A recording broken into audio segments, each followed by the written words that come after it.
Привіт, народ! І я хочу зробити відео з приводу мобілізації жінок.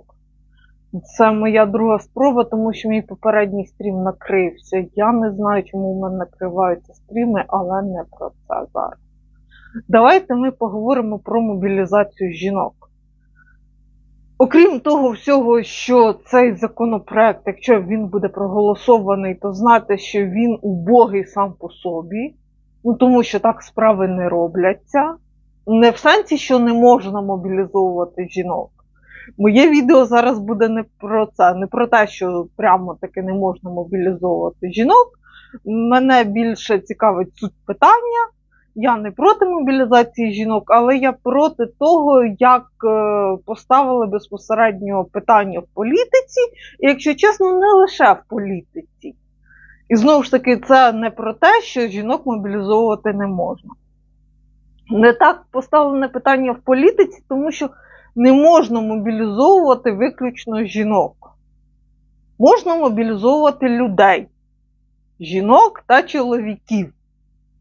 І оскільки ми всі люди, і ми всі знаходимося в плюс-мінус рівних умовах, то давайте влаштуємо рівність, так би мовити, безпосередньо і на базі військових. Я про це ще поговорю в кінці відео. Тобто, самих жінок мобілізовувати можна. Але, знову ж таки, мобілізовувати жінку – це далеко не те саме, що чоловіка.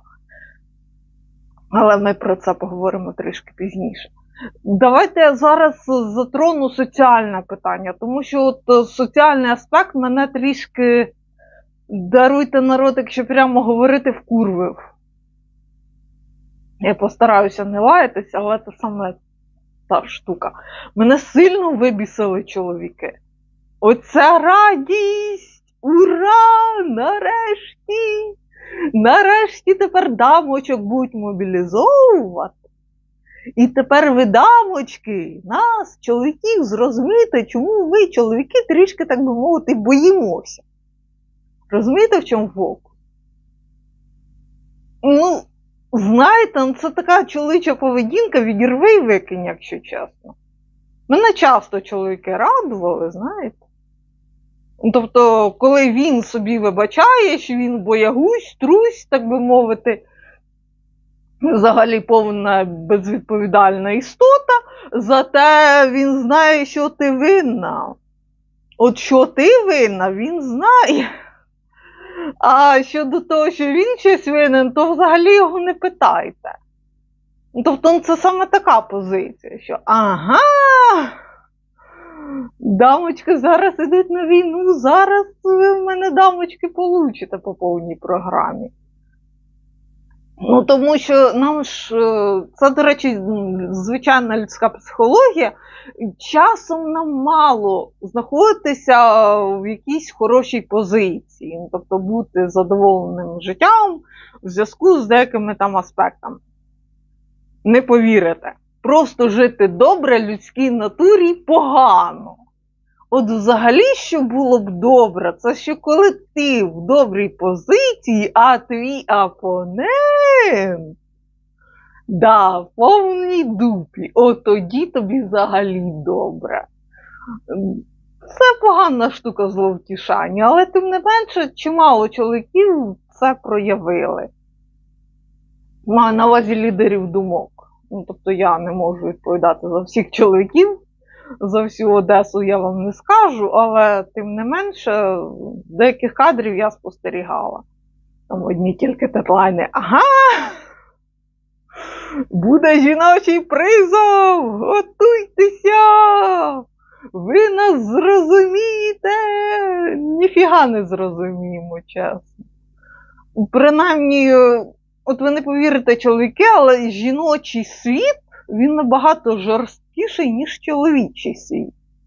І тому, чи розуміє дамочка, так би мовити, слабодухість чоловіка, як показує практика, далеко не завжди. М'яко кажучи. І будь-яка жінка вам скаже, що взагалі-то, а ти, так би мовити, спробував якось вирішити це питання? Звісно, що ні. Звісно, що більшість чоловіків, ні, вони спробують, у них, звісно, не вийде, і потім ви довго будете слухати, чого в них не вийшло. Які обставини, так би мовити, їм завадили, але зараз не про це, не про моє жіноче наболіле. Давайте тепер візьмемо інший аспект, безпосередньо, так би мовити, соціально вже політичний. Військовий призов жінок. Що з ним, як то кажуть, не так? А з ним не так те, що безпосередньо з жінкою важко. Ну, от просто як з організмом, так би мовити. Забудьмо про індивідуальність зараз, візьмемо просто організм. Жіночий організм складний. Раз. Плюс він, до речі, мало вивчений. На відміну від чоловічого організму. І ви здивуєтеся, чоловіки, але, так би мовити, більшість із нас, оточуючих, так би мовити, ну це не предметів і навіть не об'єктів, маю на увазі соціальних організацій, вони всі адаптовані під чоловіка, під чоловічі потреби. Я вже мовчу про те, що медицина вивчалася переважно на чоловічих тілах. Через це у нас жіноча медицина досі шкутильгає. І як ці жінки виживають, взагалі нікому, так би мовити, невідомо. А ви уявіть собі, що призвуть жінку в армію. Ну так, ви можете сказати, і до того жінок призивали. Але, наприклад, коли я шукала роботу один раз, це якщо ви хочете дізнатися, чи ходила я, так би мовити, у військкомат, Ходила я у військкомат після того, як я втратила роботу, це було буквально за місяці до війни. Я втратила роботу, не як я з неї пішла, я там замахалася. Плюс біля нас була військова частина, чимало генералів туди бігало. Прийшла я в військкомат, мені сказали так, моли так, словом, довго ми вас чекали, скажімо так, але ми знаємо, де вас по блату можуть влаштувати. Там дали телефон якогось генерала, я там йому зателефонувала, там десь згадали ми одне одного, де ми з ним бачились, зрозуміло, що в мене в магазині.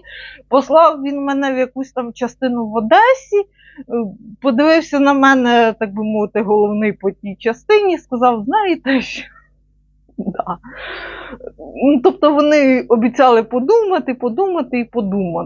Ну, тому що я просто елементарно вже не в тому віці. Була б я молодою, я б ще, може, якось, так би мовити, пройшла ті всі нормативи. Бо мені сильно рекламували військову частину, це коли що.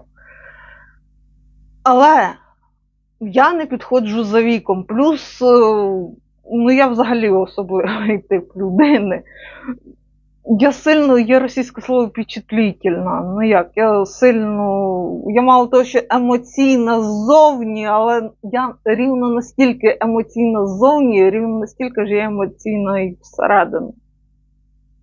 Тому, наприклад, кров мені краще не показувати, взагалі жодну кров, навіть тварин. А побачу краплину своєї крові, я взагалі можу брикнутися. І буде у вас 2 трупа безкоштовних. Ну, тобто в медико-санітарну частину я також не підходжу. І це, так би мовити, з мене ще нічого не лилося, а вже стільки проблем. Ну, тобто мій жіночий організм абсолютно не підходить.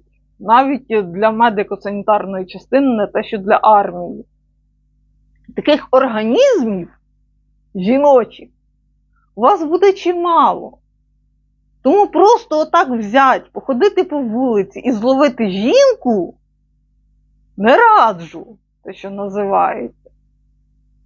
І звісно, що жінок, як і таких, призивати можна. Плюс ви не забувайте про те, що жінка як така – це вкрай важливий організм, так би мовити, для соціального організму. Давайте я вже так загально це все поясню. Суспільство не дарма каже, що нам треба розмножуватись, а для того, щоб нам розмножуватись, треба, щоб жінки народжували і народжували і народжували. Розумієте? Тому, якщо жінок різко поменшає, я вже мовчу про обставини, в силу яких їх сильно поменшає, розумієте? То вже в чоловіків включиться стадний інстинкт, банальний. Бо що, а з приводу інстинктів вони у нас молодці. Головою думати не можуть, але з приводу інстинктів там 5 з плюсом. Розумієте? І уявіть собі, що у них включаться інстинкти, забирають наших жінок. Хана буде ТЦК, розумієте, в чому фокус? І це буде поступово наростати. Тому що втрату чоловіків суспільство плюс-мінус терпить. Але якщо ви будете мінусувати жінок, так само, як і чоловіків зараз, тобто я не кажу, що це можна робити, я відразу зроблю, так би мовити, зноску. Не можна нікого мінусувати. Не можна затикати людьми дири на фронті. Але ж у нас є чоловіки. Головний, так би мовити, і основний командний склад у нас хто? Чоловіки. Тому що чоловіки типу розумні, по факту ні. По факту вони у нас сильні неженки, якщо говорити прямо. Тому що в домогосподарстві вони повні інваліди, притом дехто хитрий, так би мовити, вже з готовою корочкою, але я про це в наступному відео поговорю, про тих інвалідів, так би мовити, побутових, соціальних і психологічних. Але ви ж, типу, кожен другий мітите в начальство, да? У мене одне просте питання, якої матері вас там ще не валялося? Можете мені пояснити? Тільки тому, що ви чоловіки? Вам зараз пояснити сильно прямо, що у вас відмазка така собі, знаєте? Наявність правильної піськи ще не говорить про ваш інтелектуальний потенціал, так би мовити. Так що, будь ласка, навіть не поширюйте цю думку, добре? От саме тому, що у нас купа самовдоволених чоловіків, які по факту ніякі спеціалісти, один не може командувати державою, не те що фронтом, він вигнав більш-менш розумну людину, яка хоч щось розумілася в своїй сфері, поставив на його місце зате слухняну людину, яка без його, так би мовити, думки взагалі нічого не робить. Розумієте? А потім у нас щось і сталося з фронтом. Взагалі не зрозуміло чого. Напевне, Захід винен. Розумієте? А не тому, що ви там довбодятли зібралися в зграйку, да? І управи на вас немає. Це зовсім про інше, да? Розумієте? А потім оці всі довбограї будуть ще говорити щось про жінок. Мужики, відкриваємо книжку, бажану енциклопедію, і читаємо від корки до корки. І щоб від зубів відскакувало. І це просто так, знаєте, для розваги. Це ще навіть не серйозний заход. Це так просто тренування заради. Просто так берете енциклопедію і балим, і читаєте. А потім я з вами, може, про щось поговорю. Якщо ви, так би мовити, зможете сформулювати запитання. Бо просто спитати аби що, це також багато розуму не треба. Да, я люблю філософію. А там люди емпіричним шляхом взагалі далеко ходили, як не снилося багатьом нашим балаболам. Тому навіть клювіки не відкривайте. Даруйте за прямоту. Тому що у нас по факту сипеться фронт. Знову ж таки, солдати не винні. Ні чоловіки, ні жінки в цьому не винні. Винувате погане начальство. І воно, це погане начальство, давайте я ще третю частину розкажу. Це погане начальство. От чого у нас іде бусифікація? Чому люди тікають з країни? Та тому, що хтось, невідомо хто, ніхто у нас не знайде Володимира Олександровича Зеленського, так би мовити, боїться Володимир Олександрович проводити другу мобілізацію. Чому треба було ця вся історія з ТЦК? Тому що хтось забоявся проводити мобілізацію вдруге. Рейтинги у нього впадуть. Йому, ідіоту, не пояснювало, що якщо він не проведе грамотну мобілізацію, у нього рейтинги не те, що впадуть, вони в нього навернуться і скотяться вниз з Евересту. Розумієте? Та вони не те, що впадуть, вони грохнуться к бісовій матері.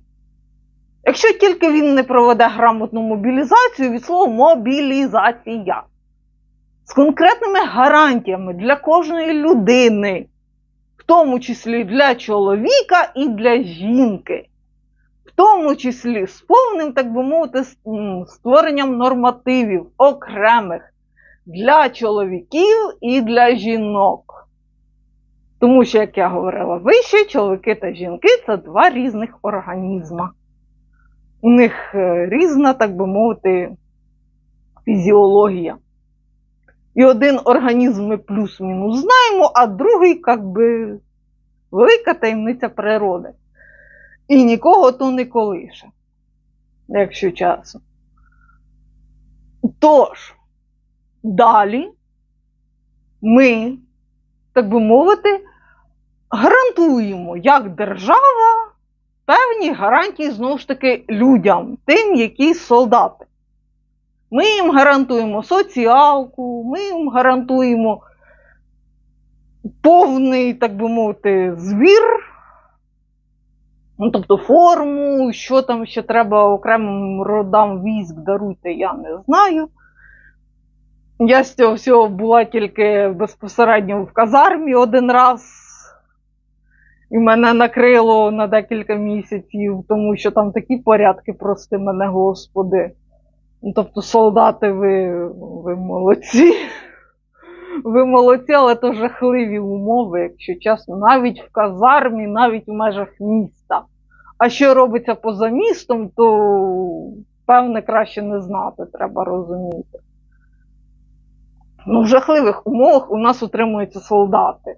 І про це також має подбати держава, тому що спати на ліжках радянського зразка, на панцирних сітках. Це треба взагалі совісті не мати через 30 років незалежності. А потім, до речі, мене сильно цікавить національне питання, от прямо сильно. Не дивлячись на те, що я трішки буваю на нього сердита, тим не менше, саме національне питання, от сам націоналізм як явище, патріотизм, там, він сам позитивний. Тобто його треба розвивати. Однозначно треба розвивати. Нам потрібні пластуни. Не знаєте, як організовувати пласт? У нас для кого є Львівська та Волинська та Закарпатська області, га? Для краси вони у нас там явно є, а не для перейняття соціального досвіду і на поширення цього досвіду на інші області. Тобто патріотизм як патріотизм – це добре, на 30-й рік незалежності. Але хотілося б, так би мовити, конкретних соціально-політичних кроків, тому що люди для цього дориваються до влади, да? А не для того, щоб язиком чесати. Тобто у вас, чоловіки, мають бути в голові ідеї. Не треба піднімати питання, я його швидко нафіг опустю, добре? Оці всі ваші питання. Тобто, треба мати ідеї, треба не просто піднімати питання, треба задавати питання таке, що всі сказали «Вау!». Не «Вау, якась там фамілія, щось там ляпнув», а «Вау, класне питання», розумієте? Бо якщо класна фамілія, так би мовити, підніме питання, я ж кажу, я це питання нафіг опущу. І буде класна фамілія, довго плакати. І всім розказують, що це жінка його ображає. Да. Так і запишіть. Тим не менше.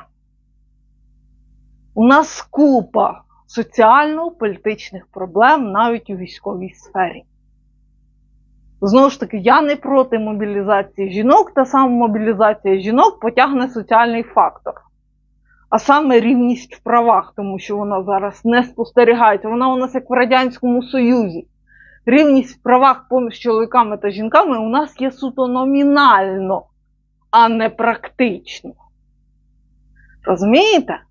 Я автор історико-політичного каналу, я знаю, і як історик, як людина, яка трішки розуміється на політиці, що чоловіки, мої опоненти, можуть бути повними нулями. От такими от круглими, такими величезними нулями. Тобто ні чорта вони можуть не знати, окрім язиком тіліпати. І знаєте, кого послухає? Мене чи їх? Звісно, що їх, бо в них правильні піпірки. І що ще в них в мозку немає? Так мало хто у нас тяжоле носить, знаєте? Ну це просто повний абзац, якщо чесно. І так жінці доводиться пробиватися на те саме місце, яке вона хоче. З боєм, притому з жарким і класним боєм. Я не строю з себе жертву. Тому що я чудово розумію, якщо я буду строїти з себе жертву. Знаєте, скільки чоловіків згадають, які вони курви гарні, га? Мені перечислити всіх цих гавриків, бо я ж їх знаю. Кого у фейс, кого по ім'я, кого і в обличчя, і по ім'я, так би мовити. Це просто повний абзац. Тому, якщо у нас є, так би мовити, безпосередньо конкуренція думок, а я хочу конкуренції думок, якщо хтось переживає, що я там сильно грізна в інформаційному середовищі, ні, це я ще не грізна. Це я ще не розрулювала дискусію як таку, я ще не підіймала дискусію. Це я зараз трішки підняла градус. Трішечки. А у нас половина чоловіків сходили вже, так би мовити, ріденьким. Це просто неймовірна ситуація. Слова не скажи в українському ютубі. Ну це клас, це, я не знаю, таке було хіба що, так би мовити, в кращі часи Сократа, коли Сократу сказали випий яду, отрути, даруйте. От тут ти щось забагато говориш явно. Ну якась така ситуація. І це ненормальна ситуація, щоб ви розуміли. Тому в самому призові жінок як такому нічого такого немає. Знову ж таки, там формулювання по закону я трішки виправив. Нам просто потрібен повномасштабний призов людей, в тому числі чоловіків та жінок. І також нам потрібна конкретна програма, нам потрібно шанувати кожного солдата, підготовлювати кожного солдата, в тому числі чоловіка, в тому числі жінку. Безпосередньо брати і підготовлювати програму підготовки. Нам треба однозначно кращий досвід, а не той, який нам всі подобається. Розумієте, є сфера, в якому глибоко начхати, що комусь із нас конкретно подобається. Мають бути нормативи, мають бути соціальні, політичні традиції. А не зібрались гопніки, вирішили, що вони політики. Та щас. Добре, народ, на цьому в мене все. Підтримуйте мене, підтримуйте мій YouTube канал, підтримуйте ЗСУ обов'язково, бо я щось розійшлась. Па-па!